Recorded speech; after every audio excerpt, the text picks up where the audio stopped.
You're watching UNICEF Television. 6 months after the 7.3 magnitude earthquake hit Haiti, killing more than 200,000 people, there are still 1.5 million people who remain displaced. Photographer Marta Ramoneda recently returned from a 2-week trip where she documented long-term recovery efforts there. Photographing in Haiti, it was very challenging and very intense because the amount of destruction is huge 6 months after the earthquake. And I could feel that most of the people I photographed were really affected by the earthquake. So sometimes it was not easy because some people were already fed up with photographers, with journalists going around. And because they found themselves in really difficult situations, sometimes they didn't have their basic needs covered.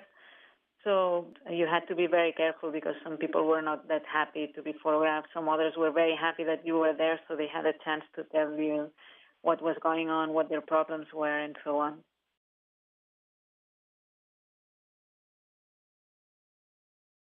This was the image of a child who was raped in the camp. She was kidnapped by a man, and she was raped and beaten, and she was found later on a river by her relatives. She was taken to the police and to the hospital where she was admitted for 8 days.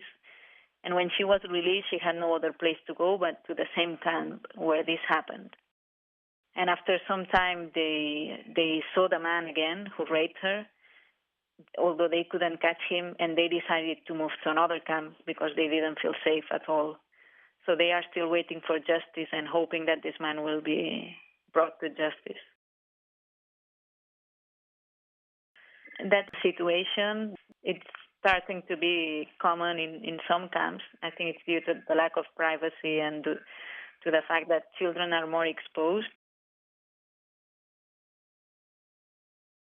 One of the things that struck me about Haiti, and which I haven't seen in other places, is the motivation they have to continue with their lives, the resilience in spite of the crisis they are going through. And especially among children, I saw a huge motivation to go to school, to get an education, every day cleaning their shoes and continuing with their lives because they know this is, this might offer them a better future. The situation is still very difficult, that there's a lot of people and a lot of children that don't have their basic needs covered because the situation before the earthquake was already very difficult. While there's a slow improvement, Haiti will continue to need our support for a long time. You've been watching UNICEF Television. For more information, go to unicef.org. Unite for Children.